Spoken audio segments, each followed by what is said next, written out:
안녕하세요. 오늘은 창세기 5번째, 창세기 1장 27절과 28절을 가지고 말씀을 좀 나누고자 합니다. 어저께 인간은 다른 동물과 다르게 하나님께서 생기를 불어넣어 주심으로 생각하는 영혼을 가진 생령이 되었다라고 말씀하셨습니다. 하나님이 자기 형상, 곧 하나님의 형상대로 사람을 만드시되 남자와 여자로 만드시고 라고 말씀하고 있습니다. 다른 짐승들을 만드실 때는 표현하지 않았던 것을 사람을 만드실 때는 하나님의 형상대로 만드셨다라고 이야기하고 있습니다. 하나님의 형상, 이렇게 말씀을 드리면 우리가 생각하는 눈에 보이는 어떤 것들을 이야기할 수 있는데요. 그것이 아닙니다. 보이지 않는 하나님의 속성입니다. 첫 번째가 지적인 것입니다. 사람은 생각을 하지요. 사람은 생각하는 동물이다라고 하는 말도 있듯이 사람은 생각합니다. 그리고 창조합니다. 만들어내기 시작합니다. 움막에서부터 시작했던 사람들의 거주지는 계속해서 바뀌었습니다. 초가집에서 기와집에서 슬라브집으로, 그리고는 지금은 빌딩을 짓고 있습니다. 걷다가 말을 조련해서 말을 타다가 마차를 만들고 끝내는 자동차를 만들었습니다. 하늘을 나는 꿈을 이루기 위하여 비행기를 만들었습니다. 우주를 날아가고 싶어서 우주선도 만들었습니다. 이것이 사람이 갖고 있는 하나님의 속성 중에 하나인 지적인 능력입니다. 동물들도 물론 지식이 있고 지혜가 있다라고 이야기를 하죠. 지혜가 있습니다. 분명히 동물들도 보면 참 저 동물 지혜롭다 라고 이야기할 수 있습니다. 그들이 살아가는 방식대로 살아갈 수 있도록 지혜를 갖고 움직이는 것은 분명한데요. 두더지는 3000년 전에도 땅을 팠고요. 2000년 전, 1000년 전, 오늘날에도 계속해서 그들의 집은 땅을 판 그곳입니다. 여우도 마찬가지고요. 원숭이도 자기를 보호하기 위해서 지금쯤 되면 좀 더 괜찮은 나무집을 좀 지을 만도 한데 여전히 원숭이들은 그렇게 살고 있습니다. 사람만이 지혜와 지식을 동원하여 어떤 것들을 만들어가는 능력이 있다라고 하는 것입니다. 이 지식은, 이 지혜는 끊임없이 발전해 나가고 있습니다. 또 다른 것이 도덕적이다라는 것입니다. 사람은 도덕적입니다. 하나님의 속성입니다. 하나님의 속성이 두 가지가 있는데 하나는 공의로운 것이고 하나는 사랑입니다. 이 공의에 가까운 것이 도덕적인 것이죠. 사람들에겐 양심이라고 하는 것이 있어서 거짓말을 한다든지 누군가 것을 빼앗는다든지 누군가를 죽인다고 한다든지 이렇게 되면 마음속에 죄책감이라고 하는 것이 듭니다. 부끄러움도 생기게 되어집니다. 흉악한 범죄자가 저건 사람도 아니다라고 생각하는 사람들이 붙잡혀서 기자들이 되는 마이크에 카메라 플래시에 그들이 어떻게 하죠? 다 얼굴을 가립니다. 부끄러워합니다. 자기 얼굴이 드러나는 것을 힘들어합니다. 사람의 마음속에 도덕성이 있기 때문에 그렇습니다. 짐승이 도덕성이 있나요? 짐승은 부끄러운 것이 없습니다. 물론 좀 부끄러워할 수 있는 짐승이 있는지 모르겠지만 개들은 길거리에서 처음 만나서도 사랑을 합니다. 누가 보든 별로 관심을 갖지 않습니다. 도덕성이 없기 때문에 그렇습니다. 그런 우리 사람들에게는 하나님의 이런 속성이 들어가 있는데 사람들이 그것을 무시해버립니다.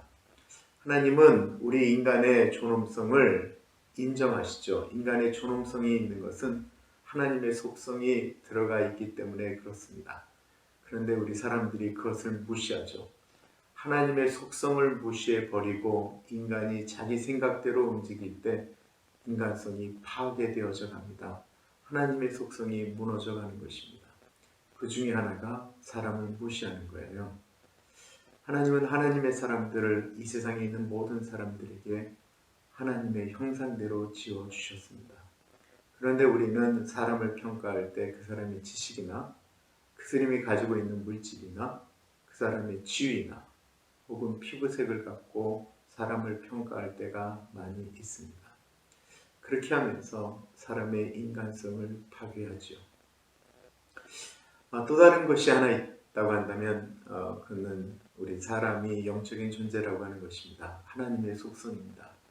하나님은 영이시니 예배하는 자가 신령과 진정으로 예배하라고 한 이유는 하나님의 속성인 영적인 것이 우리 사람에게 부어졌기 때문에 그렇습니다. 아무리 개나 돼지나 원숭이가 지혜로워도 그들은 하나님을 경배하지 않습니다. 오직 사람만이 신에게 경배를 합니다. 이유가 무엇일까요? 이것은 사람이 영적인 존재이기 때문에 그렇습니다. 그것이 우리가 하나님으로부터 받은 하나님의 모습입니다. 그렇다고 한다면 왜 하나님이 우리 사람들에게 이런 하나님의 형상, 속성을 부어주신 것일까요? 창세기 1장 28절은 그 목적을 말씀하고 있습니다. 하나님이 사람을 축복하고 사람에게 이르시되 생육하고 번성하여 땅에 충만하라. 땅을 정복하라. 바다의 물고기와 공중의 새와 땅에 있는 모든 짐승들을 다스리라 하셨습니다. 우리 사람을 만드신 다음에 목적을 주셨다라는 것입니다. 생육하고 번성하여 땅에 충만하라. 이것이 우리 아이들을 많이 낳아라 라고 이야기할 수도 있습니다. 그럴 수도 있죠. 그러나 그것보다는 이 땅에 하나님이 우리를 만드셨던 그 목적, 하나님의 속성을 지닌 사람으로서 살아가는 사람들이 이 땅 가운데 충만하면 어떤 일이 일어날까요? 이 땅이 복받지 않겠습니까? 사람을 존중하고 사람을 이해하고 하나님의 마음으로 사람을 품을 줄 아는 사람이 만들어 이 땅이 충만하면 얼마나 좋겠어요. 그런데 사람이 그 인간성을 이미 다 죄 때문에 파괴하고 말았거든요. 하나님은 파괴된 사람의 인간성, 하나님의 형상이 회복되기를 원하셨다라는 것입니다. 그렇게 해서 하나님이 행하신 일이 무엇이죠? 그는 죄 없으신 예수 그리스도를 이 땅에 보내주셔서 우리로 하여금 하나님의 형상을 다시 회복하기를 원하셨다라는 것입니다. 땅을 정복하라고 했습니다. 하나님은 분명히 땅을 정복하라고 하셨습니다. 자연을 파괴하면 안 된다라고 이야기하지만 한번 입장을 바꿔놓고 생각을 해보세요. 이 정복하라고 하는 것은 땅을 사람을 위해서 만들어라 라고 하는 말씀과 똑같은 거예요. 여러분 농사를 졌어요. 옛날엔 그냥 거리에서 나오는 야생 것들 먹고 이렇게 했는데 이제는 그렇게 안 하고 땅을 기경하고 돌을 갈라내고 막 해서 농사를 짓기 시작했습니다. 저수지를 만들었고요. 물을 모았어요. 그렇게 해서 우리가 식물을 많이 재배하면서 먹고 살게 됐어요. 땅을 정복하는 것입니다. 목축지에다가 짐승을 풀어서 키워서 많은 것들을 낼 수 있도록 우유도 만들고 여러 가지 것들을 할 수 있도록 또 했습니다. 정복하는 것입니다. 이 땅을 기경하고 움직이고 공장을 세우고 하는 모든 것들이 땅을 정복하는 거예요. 그런데 여기에 인간의 욕심이 잘못 들어가게 되면 파괴가 되어집니다. 그 다음 말씀이 이 균형을 이야기하는 거예요. 바다의 물고기와 공중의 새와 땅에 있는 모든 동물들을 다스리라고 말씀하셨습니다.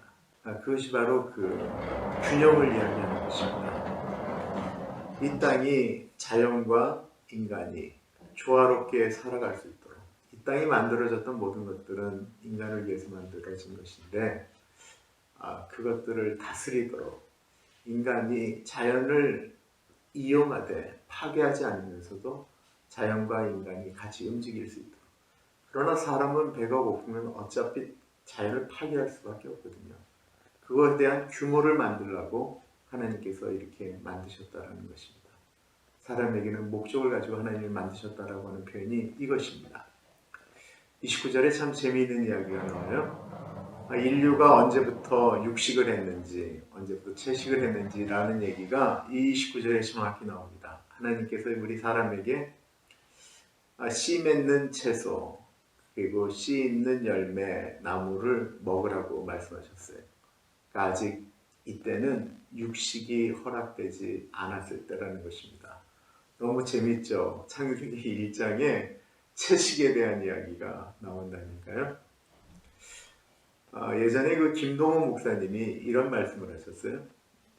공부해서 남주자, 돈 벌어서 남주자. 우리 한국의 이야기는 공부해서 남주냐, 돈 벌어서 남주냐, 열심히 해서 자기 것으로 만들라라고 이야기하는 것이죠. 일반적인 논리입니다. 그러나 그는 하나님께서 이 땅 가운데 사람을 지으실 때 목적을 가지고 지은 사람이다 라고 하는 그 목적의식이 분명한 그리스도인들은 그러면 안 된다라는 거예요. 돈 벌어서 남 주기 위하여 돈 버는 사람, 공부해서 다른 사람들에게 선한 유익을 주기 위하여 공부하는 사람, 이 사람이 참된 목적이 있는 사람들입니다. 이런 사람들이 땅에 충만하면 얼마나 복되겠습니까? 이런 사람들이 땅을 다스리면 얼마나 복될까요? 다른 사람들을 유익하게 하기 위해서 이 땅에 더 많은 것들을 만들어 나가면서 무엇인가를 만들어가는 정복이 있다고 한다면 얼마나 복되겠습니까? 사랑하는 여러분, 하나님은 우리를 목적을 가지고 만드셨습니다. 우리 사람에게는 하나님의 형상이 있습니다. 다른 사람에게도 그 하나님의 형상이 있습니다. 그래서 사랑하라라고 말씀하십니다. 오늘은 여기까지 하겠습니다. 감사합니다.